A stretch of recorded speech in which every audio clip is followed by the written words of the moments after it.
Salut!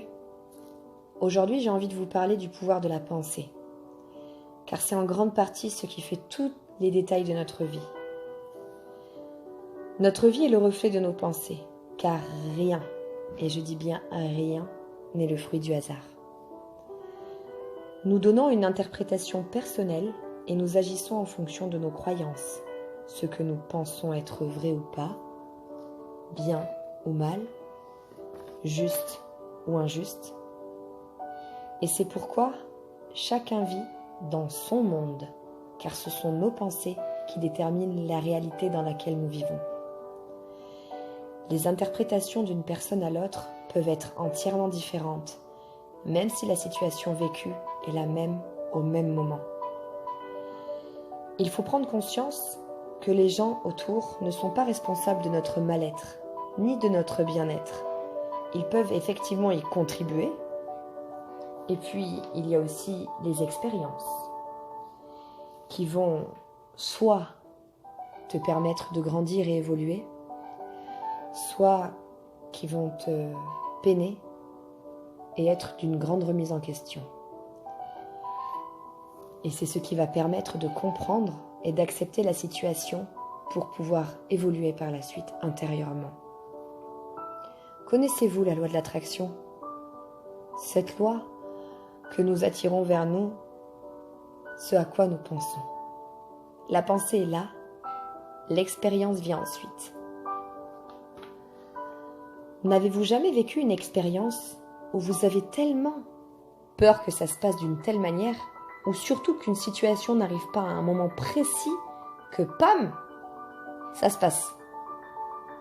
Là, c'est nos émotions et nos peurs qui ont fait de nos pensées un espoir. Mais la peur et le stress étaient tellement intentionnés dans nos esprits et nos pensées que ça s'est passé de cette manière-là. C'est pour ça que maintenant, j'ai envie de vous parler de l'instant présent.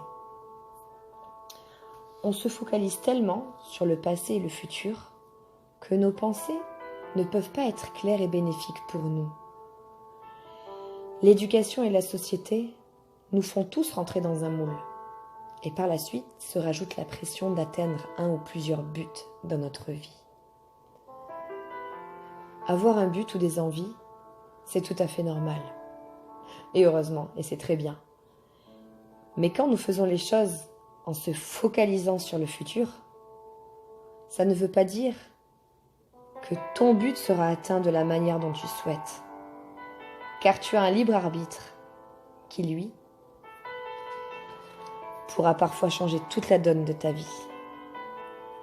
L'instant présent permet de se focaliser sur les besoins et les envies précis du moment.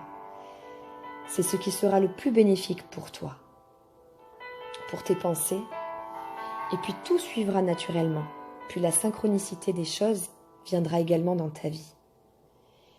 Il n'est pas facile de contrôler ses pensées, ses peurs, ses envies. Quand on a toujours fonctionné comme ça. Mais la vie et la nature nous met plein de choses à disposition pour réapprendre à lâcher prise et pour essayer de plus être dans le contrôle permanent de sa vie. Comme la méditation guidée, le yoga, la marche, ou peu importe, car chaque technique appartient bien à une personne. Il faut trouver la sienne. Mais ça, j'en parlerai dans une prochaine vidéo. Merci à vous et de m'avoir écouté. À très vite.